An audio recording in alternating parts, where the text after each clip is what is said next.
Magandang umaga po sa atin. Busy mood muna tayo ngayon. Aga-aga tayong nagising kasi marami tayong kukunin ng mga produkto ngayon at marami din tayong mga orders. Yan po guys. So, yan po. Yung passion fruit natin. Order na po ito kaya nilalaban natin.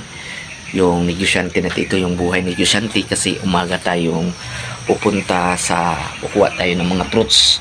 At meron din tayong mga sweet gold melon. Ito po yung sweet gold melon guys. Yung yellow yung laman. Nasa 30 lang po yung kilo nito. Kaya bago tayo mag-i-intro sa ating YouTube channel, paki-like, paki-subscribe sa ating YouTube at paki-like. Salamat sa mga nag-subscribe. Tara, mag-umpisa na tayo kasi busy mood talaga tayo ngayon. Kasi may kukunin tayo ng mga dragon fruit na marami. At mag-arrange po tayo sa ating mga tindahan doon. Kaya please, watch this video.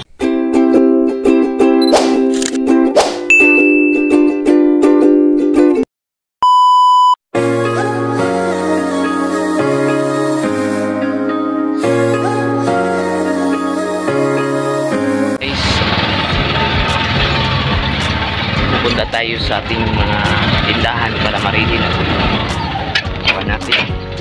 Yan po. Argacol. Yan po si Angkol. Para makapinta kami doon.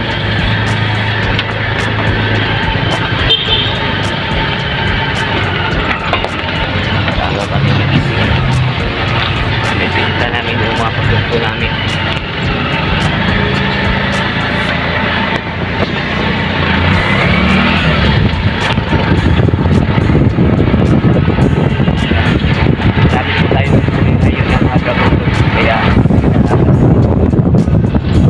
Guys, nakarating lang natin guys yung mga dragon fruit natin guys.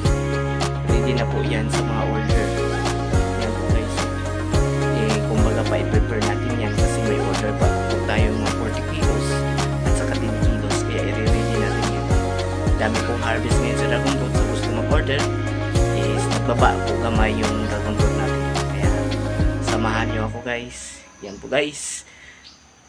Yan po guys. Magandang umaga po sa atin.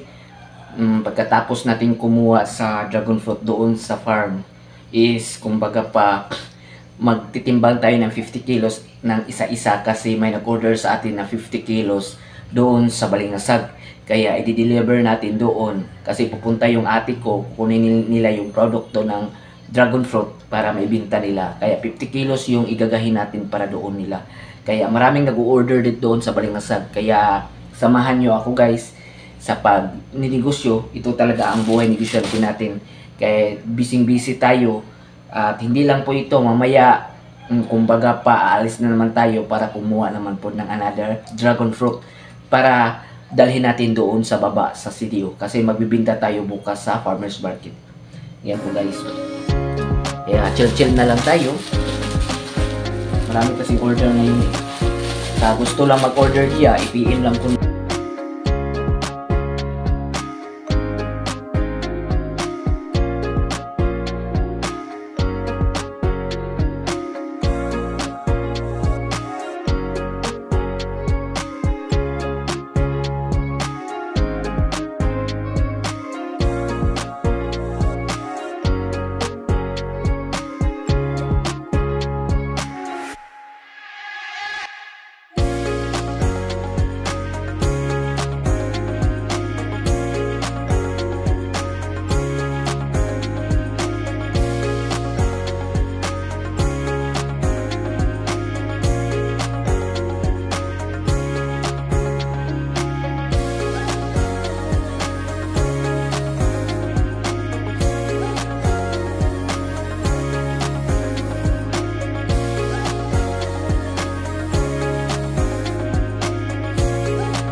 po guys, ito po yung mga order natin na i-deliver sa Balingasag.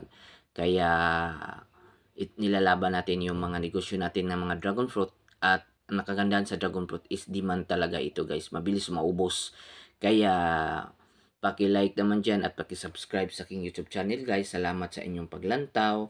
Salamat sa inyong golden heart dia sa pagtulong sa akin na magkaroon ng maraming subscribers. Salamat po guys. Ito lang po yung buhay negosyante lang po ako guys. At nagpa-farming din sa dragon fruit. Kaya thank you very much sa inyo guys.